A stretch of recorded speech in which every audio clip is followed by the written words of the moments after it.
जगत में प्रत्येक व्यक्ति को किसी ना किसी प्रकार की निर्बलता अवश्य होती है। जैसे कोई बहुत तेजी से दौड़ नहीं पाता तो कोई अधिक भार नहीं उठा पाता, कोई असाध्य रोग से पीड़ित रहता है तो कोई पढ़े हुए पाठों को स्मरण में नहीं रख पाता। ऐसे अनेकों उदाहरण और भी हैं। क्या आप किसी ऐसे व्यक्ति को जानते हैं जिसे सब कुछ प्राप्त हो और हम जीवन की उस एक निर्बलता को जीवन का केंद्र मानकर जीते हैं?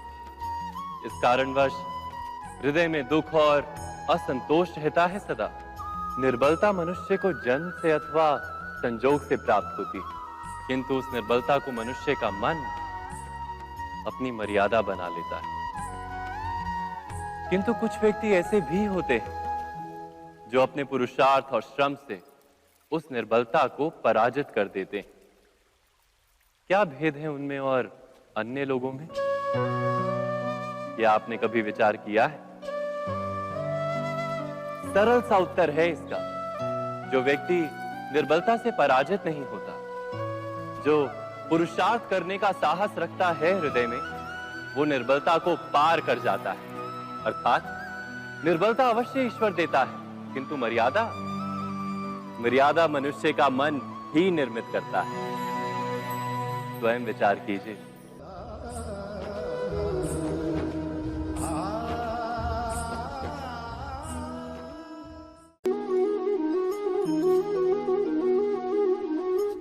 भविष्य का दूसरा नाम है संघर्ष।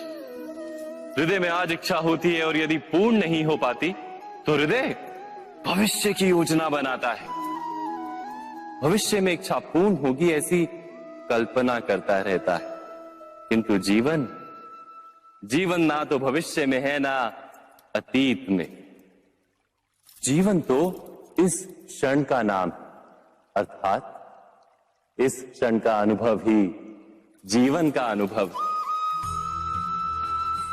पर हम ये जानते हुए भी इतना सा सत्य समझ नहीं पाते। या तो हम बीते हुए समय के स्मरणों को घेर कर बैठे रहते हैं, या फिर आने वाले समय के लिए हम योजनाएं बनाते रहते हैं और जीवन जीवन बीत जाता है। एक सत्य यदि हम हृदय में उतार लें कि ना हम भविष्य देख सकते हैं, ना ही भविष्य निर्मित कर सकते हैं, हम तो केवल धैर्य और साहस के साथ भविष्य को आलिंगन दे सकते हैं, स्वागत कर सकते हैं भविष्य का। तो क्या जीवन का हर पल जीवन से नहीं भर जाएगा? स्वयं विचार कीजिए।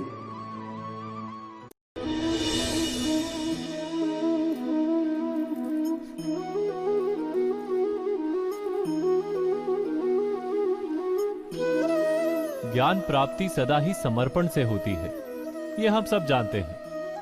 किंतु समर्पण का वास्तविक महत्व क्या है? क्या हमने कभी विचार किया? मनुष्य का मन सदा ही ज्ञान प्राप्ति में विभिन्न बाधाओं को उत्पन्न करता है। कभी किसी अन्य विद्यार्थी से ईर्ष्या हो जाती है, कभी पढ़ाए हुए पाठों पर संदेह जन्मता है और कभी गुरु द्वारा दिया गया दंड मन को अहंकार से भर देता है। नहीं, क्या ऐसा नहीं होता? न जाने कैसे कैसे विचार मन को भटकाते हैं और मन की इसी अयोग्य स्थिति के कारण हम ज्ञान प्राप्त नहीं कर पाते। मन की योग्य स्थिति केवल समर्पण से निर्मित होती है। समर्पण मनुष्य के अहंकार का नाश करता है। ईर्ष्या, महत्वाकांक्षा आदि भावनाओं को दूर कर हृदय को शांत करता है और मन को एकाग्र करता है। वास्तव में ईश्वर की सृष्टि में ना ज्ञान की मर्यादा है, ना ज्ञानियों की। गुरु दत्तात्रेय ने तो गाय और श्वान से भी ज्ञान प्राप्त कर लिया था। अर्थात विषय ब्रह्म ज्ञान का हो या जीवन के ज्ञान का या गुरुकुल में प्राप्त होने वाले ज्ञान का, उसकी प्राप्ति के लिए गुरु से अधिक महत्व है उस गुरु के प्रति हमारा समर्पण। क्या यह सत्य नहीं?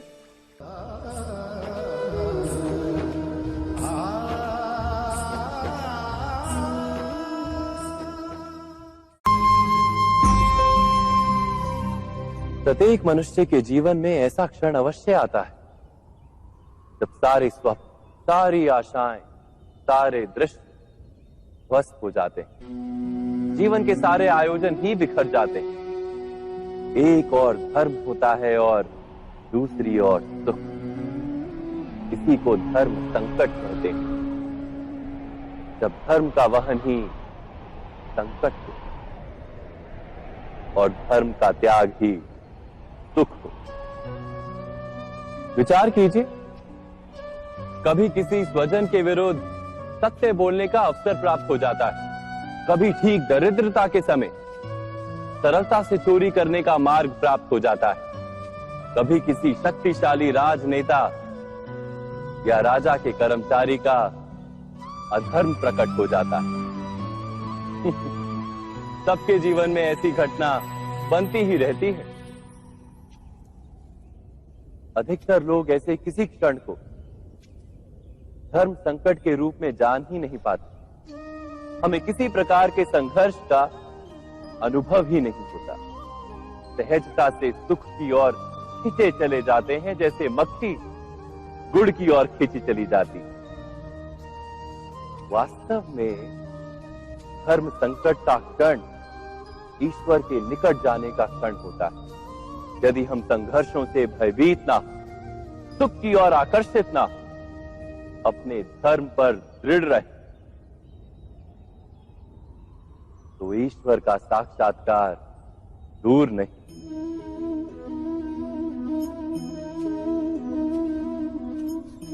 पवन से युद्ध करने वाला पत्ता यदि पेड़ से गिरता है तो भी आकाश की ओर उठता है। पवन से झुकने वाली घास वहीं भूमि पर रह जाती है। अर्थात धर्म संकट से यदि हम संकट को ही टाल दें तो सुख तो मिलता है, जीवन बढ़ता है, किंतु क्या चरित्र नहीं टूटता? क्या आत्मा दरिद्र नहीं हो जाती? क्या ईश्वर से अंतर नहीं हो जाता? स्वयं विचार किए। दो व्यक्ति जब निकट आते हैं तो एक दूसरे के लिए सीमाएं और मर्यादाएं निर्मित करने का प्रयत्न अवश्य करते हैं। हम यदि सारे संबंधों पर विचार करें तो देखेंगे कि इन सारे संबंधों का आधार यही सीमाएं हैं जो हम दूसरों के लिए निर्मित करते हैं। और यदि अनजाने में भी कोई अन्य व्यक्ति इन सीमाओं को तोड़ता है तो उसी क्षण हमारा हृदय क्रोध से भर जाता है। इन सीमाओं का वास्तविक रूप क्या है? क्या हमने कभी विचार किया? सीमाओं के द्वारा हम दूसरे व्यक्ति को निर्णय करने की अनुमति नहीं देते। अपना निर्णय उस व्यक्ति पर थोपते, अर्थात किसी की स्वतंत्रता का अस्वीकार करते हैं। और जब स्वतंत्रता का अस्वीकार किया जाता है तो उसका हृदय दुख से भर जाता है। और जब वो सीमाओं को तोड़ता है तो हमारा हृदय क्रोध से भर जाता है। क्या ऐसा नहीं होता?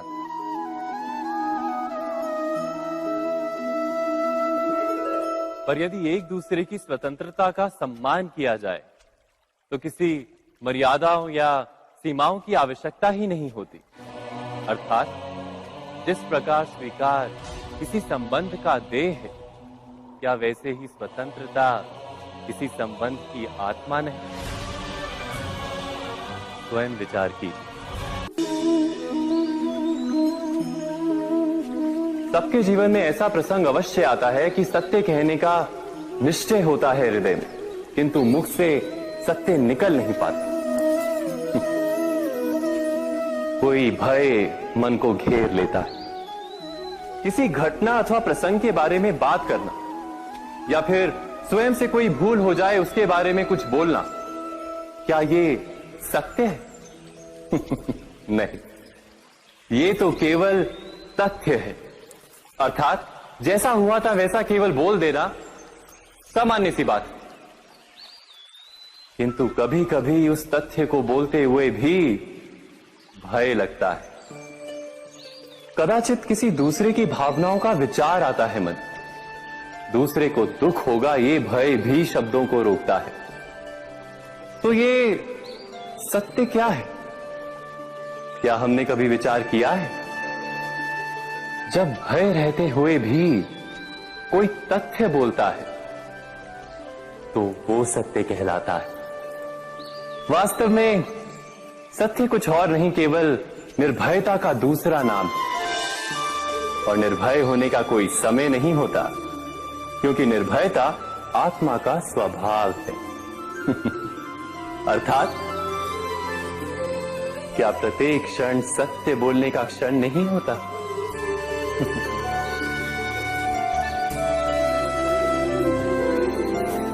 स्वयं विचार कीजिए।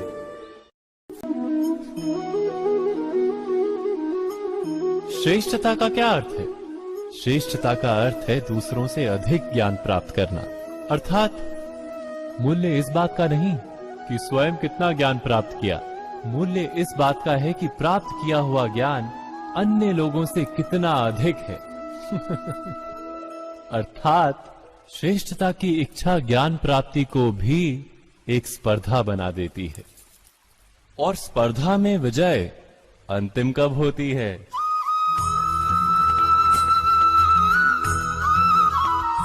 कुछ समय के लिए तो श्रेष्ठ बना जा सकता है, किंतु सदा के लिए कोई श्रेष्ठ नहीं रह पाता। फिर वही असंतोष, पीड़ा और संघर्ष जन्म लेता है।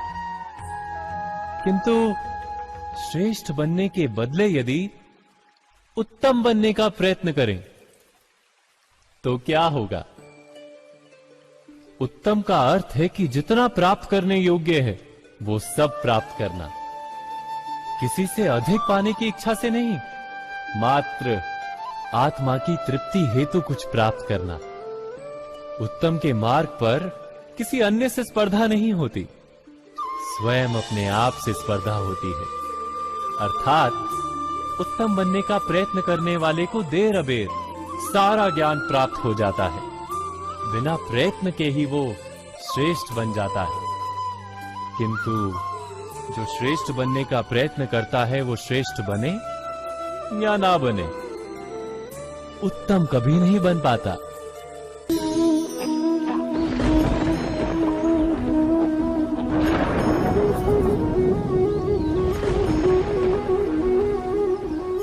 सपनों और पूर्वाभासों के आधार पर हम भविष्य के सुख दुख की कल्पना करते हैं।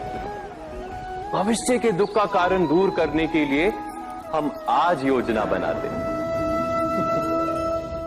किंतु कल के संकट को आज निर्मूल करने से हमें लाभ मिलता है या हानि पहुंचती है?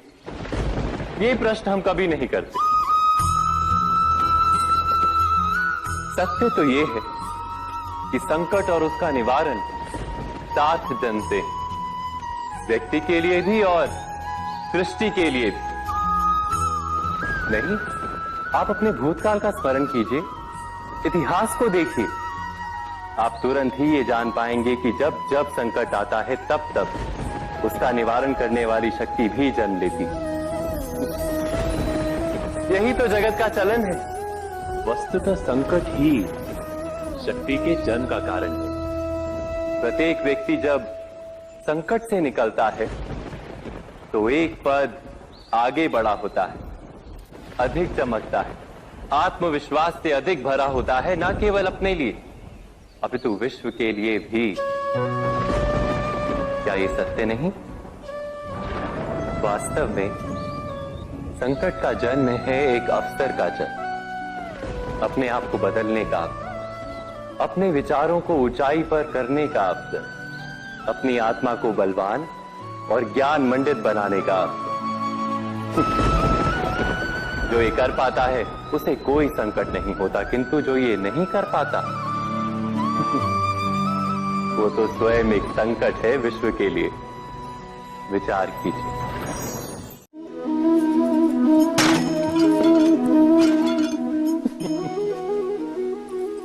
कभी कभी कोई घटना मनुष्य के जीवन की सारी योजनाओं को तोड़ देती और मनुष्य उस आघात को अपने जीवन का केंद्र मान लेता। पर क्या भविष्य मनुष्य की योजनाओं के आधार पर निर्मित होते हैं? नहीं। जिस प्रकार किसी ऊंचे पर्वत पर सर्वप्रथम चढ़ने वाला उस पर्वत की तलाई में बैठकर जो योजना बनाता है, क्या वही योजना उसे उस पर्वत की चोटी तक पहुंचाती है? नहीं। वास्तव में वो जैसे जैसे ऊपर चढ़ता है वैसे वैसे उसे नई नई चुनौतियां, नई नई विडंबनाएं, नए नए अवरोध मिलते हैं। प्रत्येक पद पर वो अपने अगले पद का निर्णय करता है।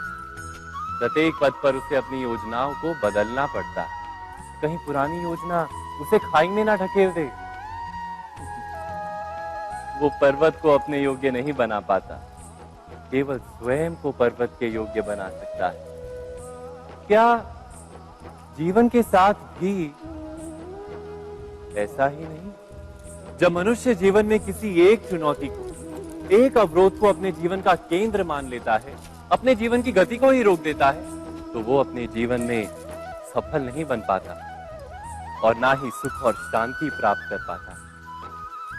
अर्थात जीवन को अपने योग्य बनाने के बदले स्वयं अपने को जीवन के योग्य बनाना ही सफलता और सुख का एकमात्र मार्ग नहीं? स्वयं विचार कीजिए।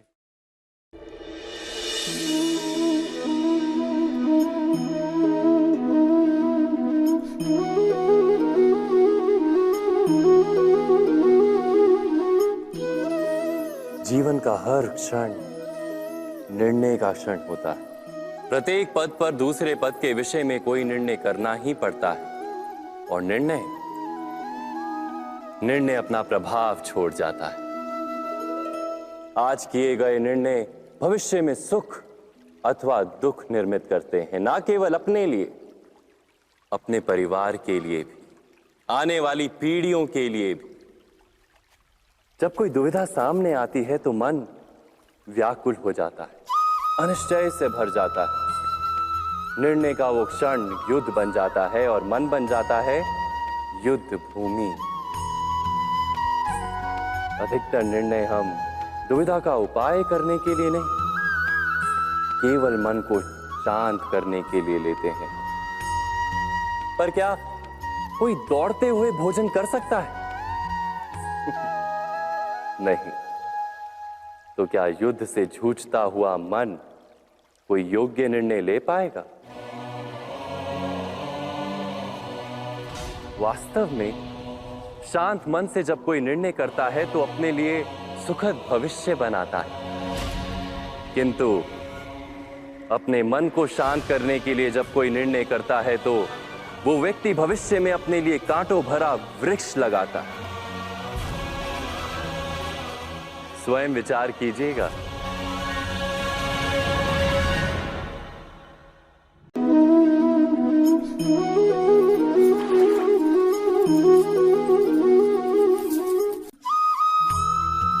जीवन में आने वाले संघर्षों के लिए जब मनुष्य स्वयं को योग्य नहीं मानता, जब उसे अपने ही बल पर विश्वास नहीं रहता, तब वो सद्गुणों को त्याग कर दुर्गुणों को अपनाता है। वस्तुतः मनुष्य के जीवन में दुर्जनता जन्म ही तब लेती है जब उसके अंतर में आत्मविश्वास नहीं होता। आत्मविश्वास ही अच्छाई को धारण करता है। ये आत्मविश्वास है क्या?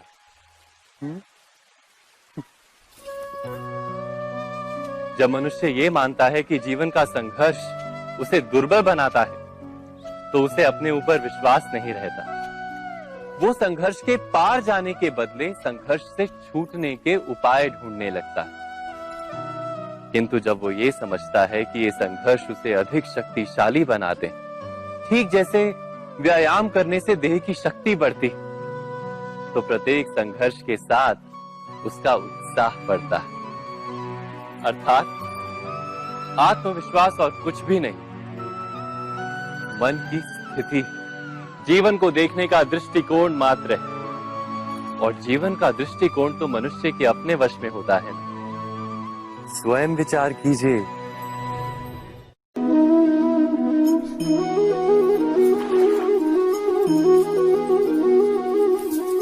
पिता सदा ही अपने संतान के सुख की कामना करते हैं, उनके भविष्य की चिंता करते रहते हैं।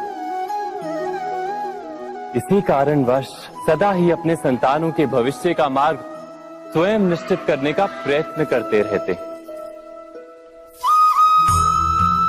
जिस मार्ग पर पिता स्वयं चला है, जिस मार्ग के कंकर पत्थर को स्वयं देखा है, मार्ग की छाया, मार्ग की धूप को स्वयं जाना है, उसी मार्ग पर उसका पुत्र भी चले, यही इच्छा रहती है हर पिता की।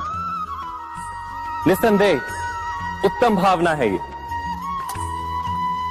किंतु 3 प्रश्नों के ऊपर विचार करना हम भूल ही जाते हैं। कौन से प्रश्न? प्रथम प्रश्न, क्या समय के साथ प्रत्येक मार्ग बदल नहीं जाते? क्या समय सदा ही नई चुनौतियों को लेकर नहीं आता? तो फिर बीते हुए समय के अनुभव नई पीढ़ी को किस प्रकार लाभ दे सकते हैं? दूसरा प्रश्न, क्या प्रत्येक संतान अपने माता पिता की छवि होता है? हाँ, संतानों को संस्कार तो अवश्य माता पिता देते हैं, किंतु भीतर की क्षमता तो ईश्वर देते हैं। तो जिस मार्ग पर पिता को सफलता मिली है, विश्वास है कि उसी मार्ग पर उसकी संतानों को भी सफलता और सुख प्राप्त होगा। तीसरा प्रश्न, क्या जीवन के संघर्ष और चुनौतियां लाभकारी नहीं होती? क्या प्रत्येक नया प्रश्न एक नए उत्तर का द्वार नहीं खोलता? तो फिर संतानों को नए नए प्रश्नों, संघर्षों और चुनौतियों से दूर रखना, ये उनके लिए लाभ करना कहलाएगा या हानि पहुंचाना? अर्थात जिस प्रकार संतान के भविष्य का निर्माण करने के बदले उसके चरित्र का निर्माण करना श्रेष्ठ है, वैसे ही संतानों के जीवन का मार्ग निश्चित करने के बदले उन्हें नए संघर्षों के साथ जूझने के लिए मनोबल व ज्ञान देना अधिक लाभदायक नहीं होगा? स्वयं विचार कीजिए। मनुष्य की सबसे बड़ी दुर्बलता क्या होती है? सोचिए। धन, प्रेम, अहंकार। मनुष्य की सबसे बड़ी दुर्बलता होती है उसके रहस्य।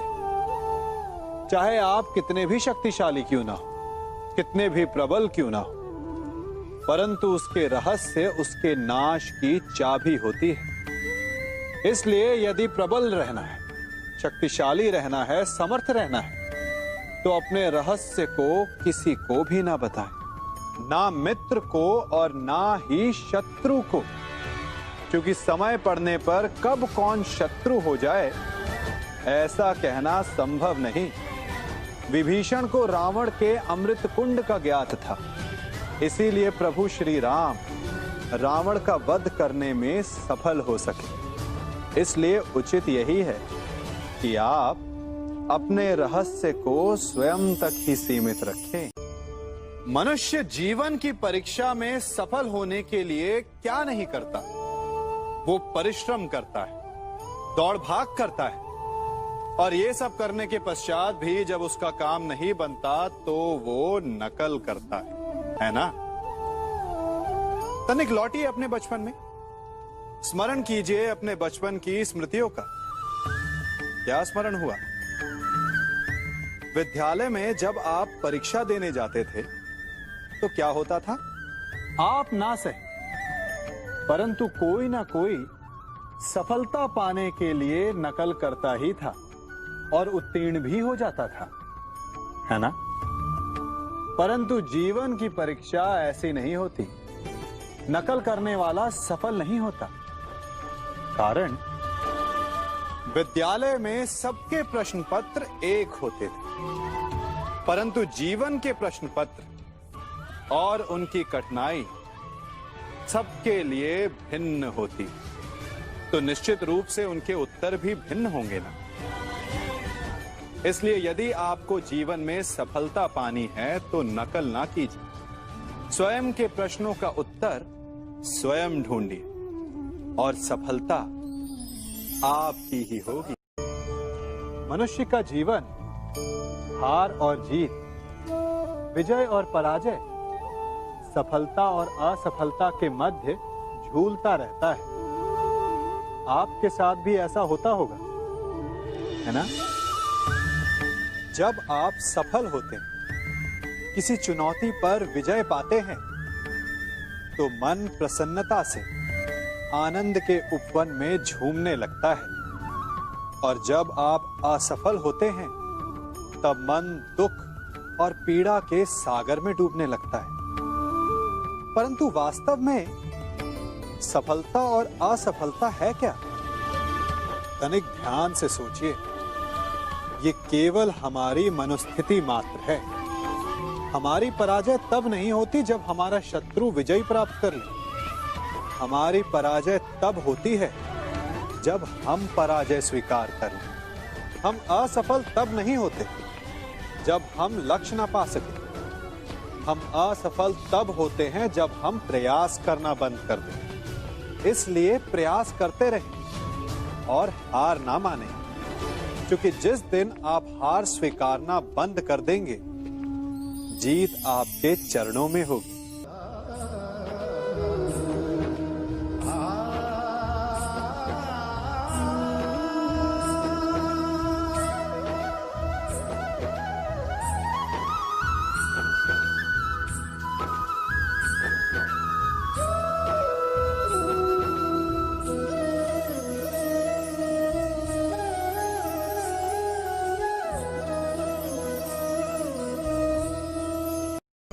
आप सबने बरगद के वृक्ष को तो देखा ही होगा। क्या आपको ज्ञात है, बरगद के वृक्ष के बीज का आकार राई से भी छोटा होता है, परंतु बरगद का वृक्ष संसार के महाकाय वृक्षों में जाना जाता है। जब उसका जन्म होता है, तब उसमें वो जटाएं, वो शाखाएं नहीं होती, परंतु जैसे जैसे उसका विस्तार होता है, जैसे जैसे वो अधिक शाखाओं का भार उठाता है, अधिक पत्तियों का सृजन करता है, वैसे वैसे उसकी शाखाएं जटाएं बनकर जड़ तक पहुंचती है और इस वृक्ष को सहारा देती है। ये जीवन का बहुत महत्वपूर्ण पथ है। बिना लोभ लालच शुभ कार्य करें, अन्य लोगों की सहायता करें। धीरे धीरे आपने जिनकी सहायता की, वो आपके सहायक बनते जाएंगे, आपकी जड़ों को और बलशाली बनाएंगे, आयु, मान और आकार बढ़ाएंगे। सहजीवन, सहायता और निष्काम कर्म आपको मृत्यु के पश्चात भी मरने नहीं देगा, आपको अमर रखेगा। हमारा शरीर प्रकृति का एक महान आविष्कार है। इससे जटिल संरचना संसार में और कोई नहीं। हमारा शरीर जितना जटिल है, यदि इसे ठीक से जाना जाए तो इससे अधिक सरल ज्ञान देने वाला और कोई नहीं। हमारे शरीर में पंच इंद्रियां होती हैं, जो हमें भाव, गुण और वस्तुओं का बोध कराती हैं।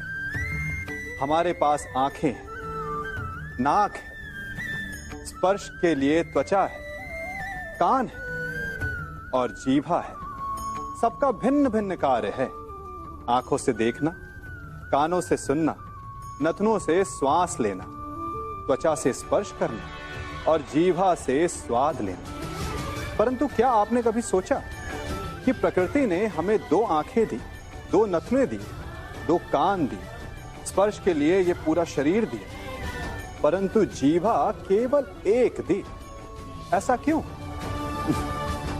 क्योंकि प्रकृति चाहती है कि हम देखें अधिक, सुने अधिक और ज्ञान अधिक अर्जित करें, बोले कम। क्योंकि अधिक वाचाल नाश को निमंत्रण देता है। स्मरण रखिएगा।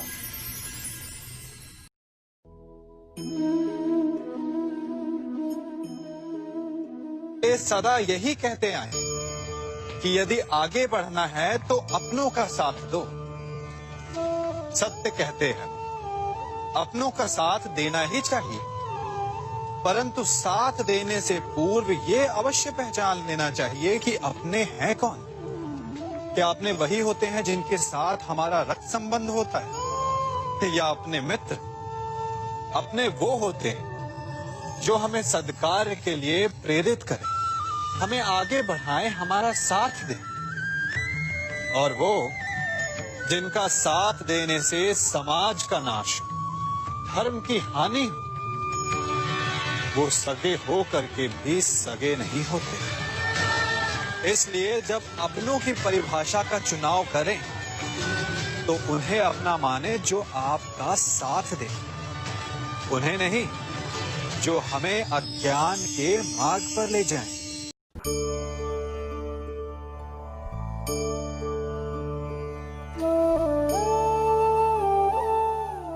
आप जिनसे प्रेम करते हैं सदा उनके समीप रहना चाहते हैं, नहीं चाहते कि कभी अपनों से दूर होना पड़े, बिछड़ना पड़े। परंतु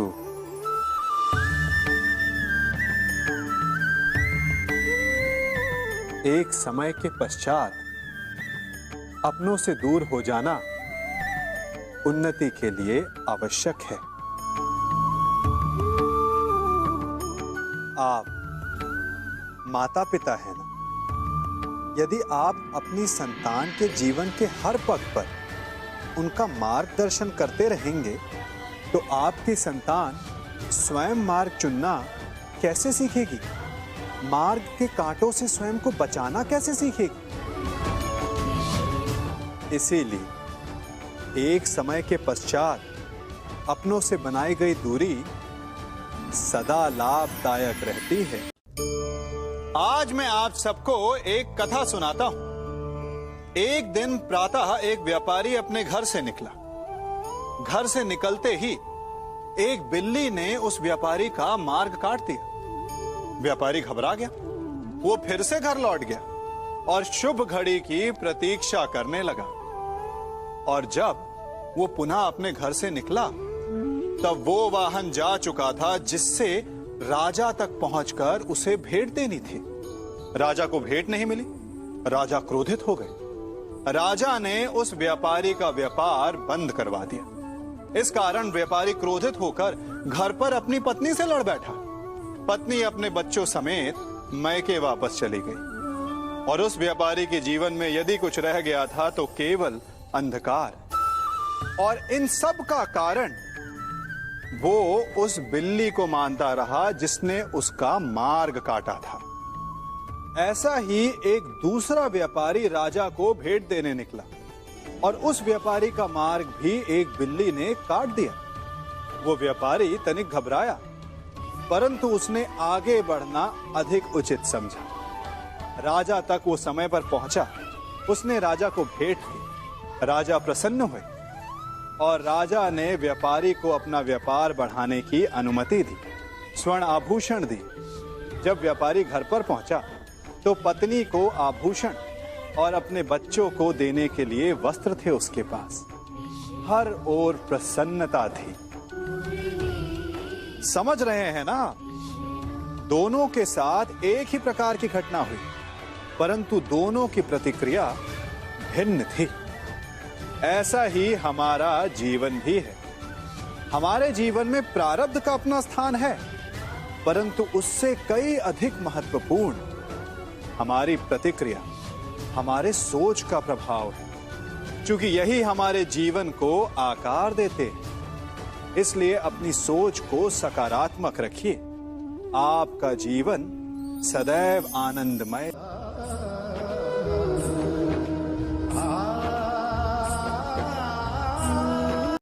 हम सभी अपने जीवन में कोई ना कोई कार्य करते हैं। कार्य करते हैं तो थकान की अनुभूति होती है और यदि थकान ना उतरे तो कार्य करने का मन नहीं करता। हम आशा करते हैं कि कदाचित एक दिन में 24 के स्थान पर 26 घंटे होते तो आराम करने के लिए हमें और अधिक समय मिल जाता। हमें ऐसा अनुभव होता है कि हम बहुत अधिक कार्य कर रहे हैं, है ना? परंतु क्या आपने कभी सोचा है कि जो लोग संसार में सफल हैं, उनके पास भी सफल होने के लिए दिन में केवल 24 घंटे थे। तो फिर वो सफल क्यों है? इसका एक छोटा सा रहस्य है। वो कार्य चुनते हैं जो उन्हें प्रिय है, जिसे करने में उन्हें आनंद आता है। उन्हें लगता ही नहीं कि वो कार्य कर रहे हैं, उन्हें लगता है कि वो प्रतिपल आनंद मना रहे हैं। और जब आप आनंद मनाते हैं तो थकान कैसी? इसलिए यदि आप जीवन में कोई भी कार्य करें तो वो आपके मन को भाना चाहिए, या जो कार्य आप कर रहे हैं उसे अपने मन को भा देने दो। सफलता आपको मिलेगी।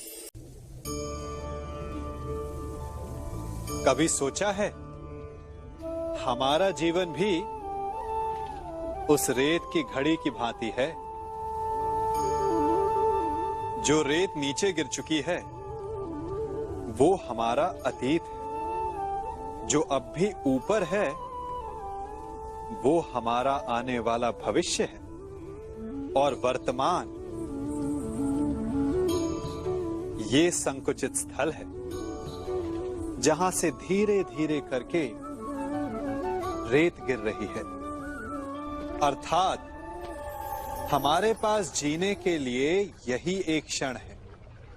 उसका उपयोग कैसे करना है ये हम पर निर्भर करता है। जो बीत गया उसका दुख मनाना है, या जो भविष्य में होने वाला है उसकी प्रतीक्षा में क्रोध करना है। सब कुछ करने के लिए यही एक क्षण है। प्रसन्न रहना है तो उसके लिए भी यही एक पल है। प्रतीक्षा करते रहोगे तो ये पल भी भूतकाल में बदल जाएगा। इसलिए आनंद के लिए, परोपकार के लिए प्रतीक्षा ना कीजिए। आपके पास जो पल है उनका भरपूर सदुपयोग कीजिए, क्योंकि इस घड़ी को पलटकर आप फिर से समय अवश्य गिन सकते हैं, परंतु अपना बीता हुआ समय आप वापस नहीं लौटा पाएंगे।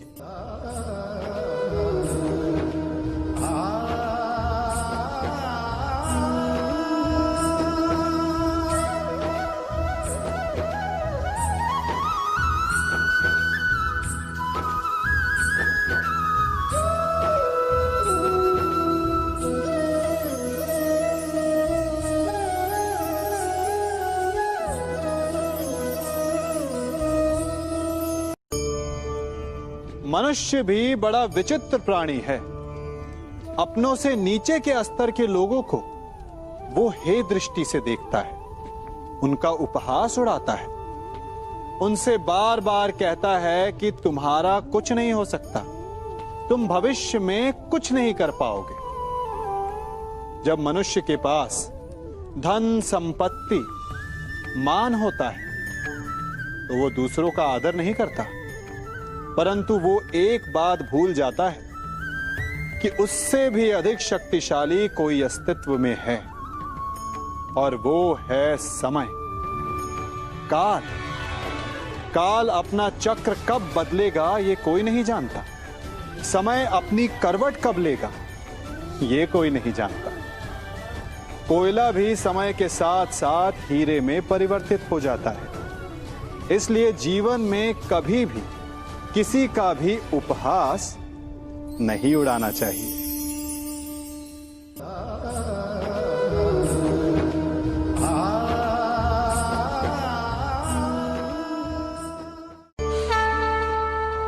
गर्व, अभिमान और अहंकार, ये तीनों सुनने में एक जैसे लगते हैं, परंतु तीनों का अर्थ भिन्न होता है और परिणाम भी। तीनों का आरंभ प्रेम से होता है।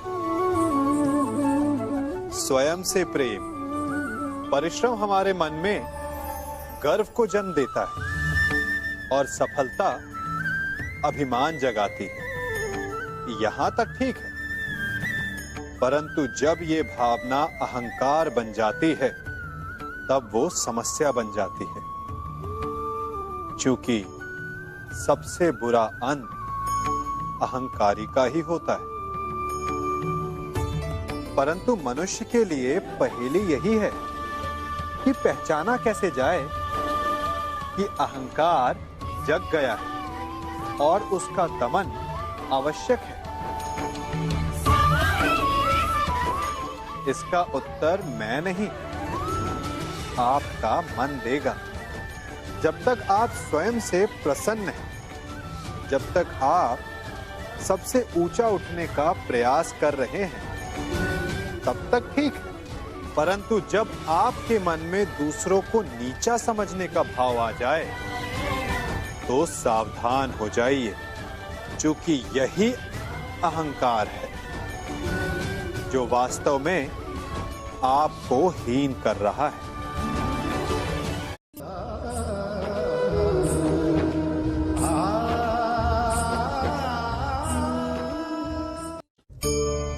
आज मैं आप सबको एक कहानी सुनाता हूं। एक दिन गोकुल में दो व्यापारी आए। एक व्यापारी शहद का था, बड़ा मीठा शहद था उसका, परंतु वो गोकुल में टिक नहीं पाया। उसके व्यापार ने घाटा खाया और शीघ्र ही वो गोकुल छोड़कर चला गया। और दूसरा व्यापारी मिर्च का था। पहले दिन वो एक पोटली लाया और दूसरे ही दिन वो पूरी बैलगाड़ी भर कर लाया और धीरे धीरे पूरी मथुरा में उसकी धाक जम गई। मुझे बड़ा आश्चर्य हुआ, तो मैंने बाबा से पूछा कि ऐसा क्यों कि एक मीठे शहद का व्यापारी कंगाल हो गया और एक मिर्च का व्यापारी धीरे धीरे नगर सेठ बन गया। बाबा मुस्कुराए और उन्होंने कहा कि मीठी बोली बोलने वाले की तीखी मिर्च भी बिक जाती है और जो कड़वी बोली बोलता है उसका मीठा शहद भी नहीं बिकता। वाह, कितने उत्तम विचार हैं उनके, और उचित ही है। मनुष्य अपने जीवन में सदैव अपने वचनों से उठता है और अपने वचनों से ही गिरता है। इसलिए अपने जीवन में सदैव मीठी बोली बोलने का प्रयास कीजिए, आपका जीवन सरल हो जाएगा। मनुष्य की सबसे बड़ी दुर्बलता क्या होती है? सोचिए। धन, प्रेम, अहंकार। मनुष्य की सबसे बड़ी दुर्बलता होती है उसके रहस्य। चाहे आप कितने भी शक्तिशाली क्यों ना हो, कितने भी प्रबल क्यों ना हो, परंतु उसके रहस्य उसके नाश की चाबी होती है। इसलिए यदि प्रबल रहना है, शक्तिशाली रहना है, समर्थ रहना है, तो अपने रहस्य को किसी को भी ना बताएं, ना मित्र को और ना ही शत्रु को, क्योंकि समय पड़ने पर कब कौन शत्रु हो जाए ऐसा कहना संभव नहीं। विभीषण को रावण के अमृत कुंड का ज्ञात था, इसीलिए प्रभु श्री राम रावण का वध करने में सफल हो सके। इसलिए उचित यही है कि आप अपने रहस्य को स्वयं तक ही सीमित रखें।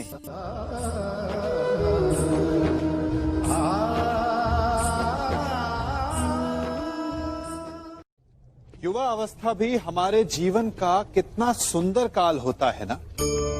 बाहु में बल, मन में कुछ बड़ा कर जाने की चाह, आंखों में भविष्य के सुंदर और कोमल सपने। और इसी अवस्था में मनुष्य के भीतर पनपता है प्रेम। किसी को देखकर उस पर मन मोहित हो जाता है और फिर मनुष्य अपना सब कुछ उस पर न्यौछावर कर देना चाहता है। फिर प्रेम की परिणति होती है विवाह में। क्यों? सबको अपने खट्टे मीठे संस्मरण स्मरण हुआ है ना। परंतु यहीं से अधिकतर माता पिता और संतान के मध्य विचारों का विरोध प्रारंभ हो जाता है। संतान को लगता है कि उसका चुना जीवन साथी ही उसके लिए उपयुक्त है, और माता पिता को लगता है कि संतान अनजाने में भूल कर रही है। संतान का तर्क होता है कि उसे विवाह किससे करना है, ये उसका अधिकार है, और माता पिता का तर्क ये होता है कि अब भी जीवन साथी चुनने की समझ संतान में है ही नहीं। तो इस अवरोध को काटा कैसे जाए, उचित निर्णय कैसे लिया जाए? इसका एक ही मार्ग है, अपने उत्तरदायित्व का भान और अपनों से बड़ों के मापदंडों का भान। विवाह करने से पूर्व ये जान लेना आवश्यक है कि विवाह केवल अपने प्रेम को पाने का मार्ग नहीं है, अपितु विवाह से जीवन का एक नया द्वार भी खुलता है, और हर नए जीवन के साथ नए उत्तरदायित्व भी होते हैं। और यदि इन उत्तरदायित्वों को समझकर निर्णय लिया जाए तो विश्वास कीजिए, आपका दाम्पत्य जीवन आनंद से भरा रहेगा, और आपको कभी ये पछतावा नहीं होगा कि आपने कोई अनुचित निर्णय लिया।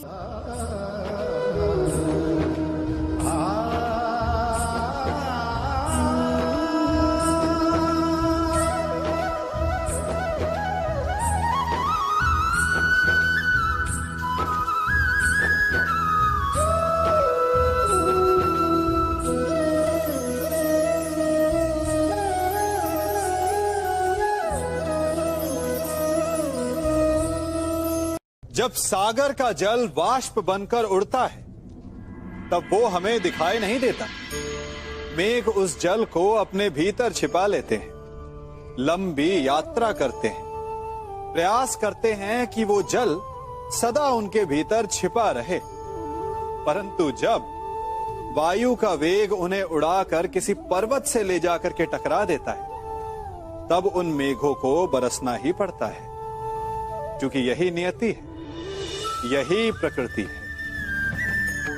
क्योंकि जल को सागर में जाकर मिलना ही है।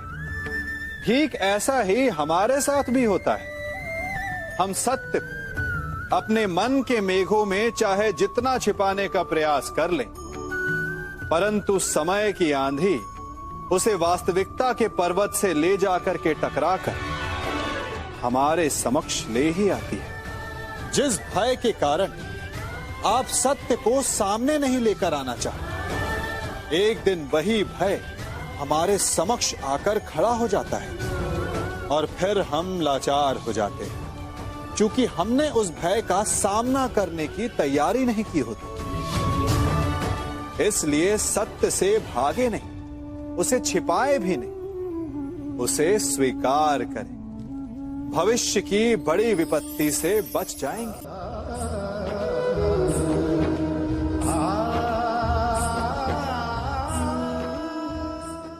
कभी कभी आप सबके जीवन में एक ऐसी विचित्र समस्या अवश्य आती है कि शक्तिशाली के समक्ष मौन हो जाए।